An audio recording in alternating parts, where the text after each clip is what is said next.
I am joined by Democrat Joshua Calderon, who is a project supervisor for a construction company, and Republican Representative Dave Zimmerman, who is the incumbent.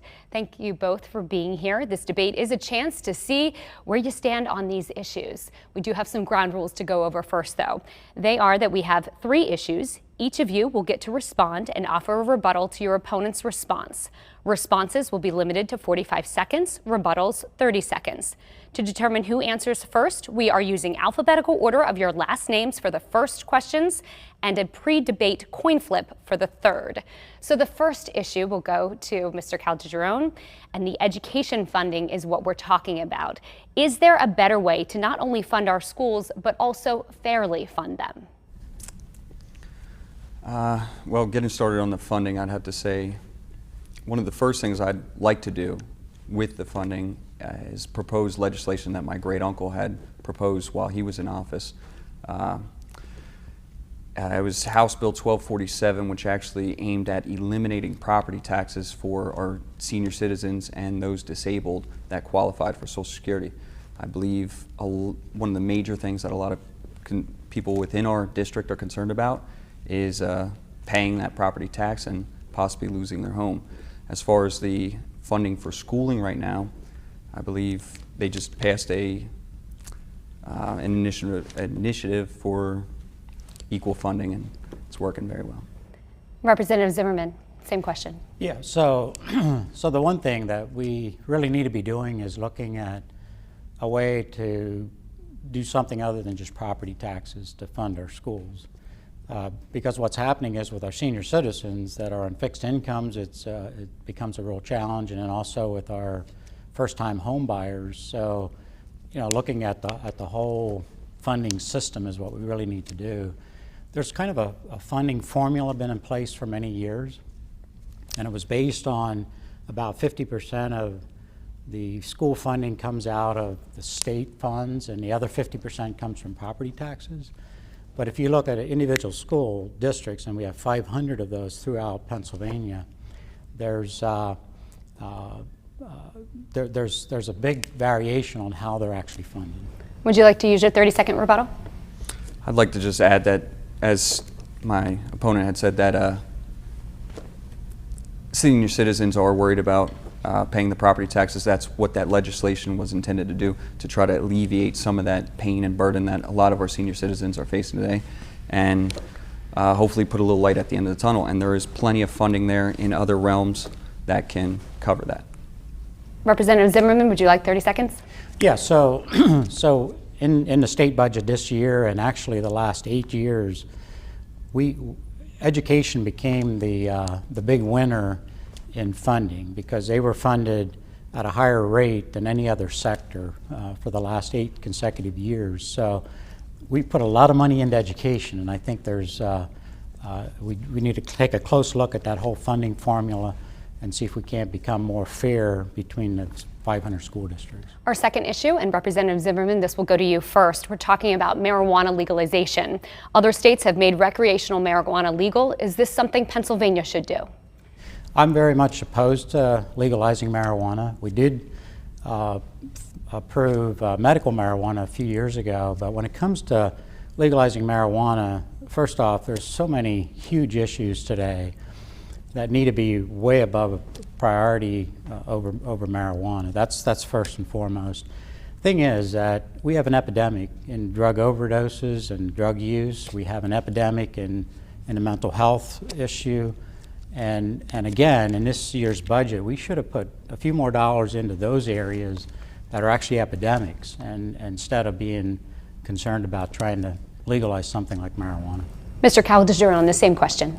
And see, that's where I stand on the complete opposite of that. I think we should have legalized marijuana years ago. Our youth, or I shouldn't say youth, our citizens are finding the ease of getting medicinal use and recreational use is as easy as going a state away. The revenues that could have been earned off of our state legalizing it and then possibly applying that towards what we just spoke about, the school funding, there's many avenues we could have gone to produce more revenue for our state, and legalizing marijuana I fully support. Representative Zimmerman, 30 seconds. Yeah, again, I completely disagree with my opponent on legalizing marijuana, because it's going to, if you speak to law enforcement across the state and across the country, they're vehemently opposed. And the idea that we just create more issues is just appalling. And I think, again, we should be focusing on mental health, we should be focusing on drug use, we should be focusing on this whole area of even suicide that's now happening. Those are the issues that are important. 30 seconds to you. I'd like to just add that, as my opponent said, with fentanyl and other things like that, legalize it, tax it, control it. We would apply the same rules that we do for alcohol to marijuana, and I believe we wouldn't have as many issues as we do today with fentanyl being mixed into street drugs. We're taking it off the street, technically. Our third question here is about bridge and road repairs. A lot of work needs to be done, and right now, funded by the state's fuel tax, which are some of the highest in the nation. That's where our roads get the money. Is there a better way to fund those repairs? And because Representative Zimmerman won the coin flip, you will answer first. Right. Yeah, so on bridges and highways and the construction that's needed, Pennsylvania has a lot of need, which everyone knows. Pennsylvania probably has more streams and creeks than than most states. So what happens then is we have more bridges and more infrastructure than many states as well. With the gas tax that was implemented prior to me being in the House, we generate on average about $300 million a month on those taxes, which goes towards roads and bridges. However, a portion of that goes to state police funding, and another portion of it goes to mass transit. Mass transit and state police should be separate funding, independently funded, away from what's designed for bridges and roads. Mr. Caltagirone, same question. I'd like to say that with the federal infrastructure legislation that was passed, we're due to get millions and millions of dollars into the state of Pennsylvania to help with our infrastructure, our roadways, and what we need to do on a state level is match those funds so that we can maximize the amount of monies going towards our roadways and bridges and build up our infrastructure so that it's roadworthy for the vehicles that we demand and tax to be roadworthy as well. Would you like to use 30 seconds more?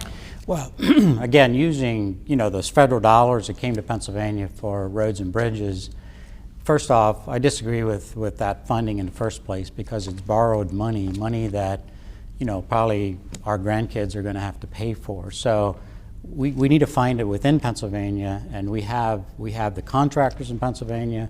We need to make sure that we have this dedicated funding to roads and bridges and make that a priority. And the final 30 seconds to you.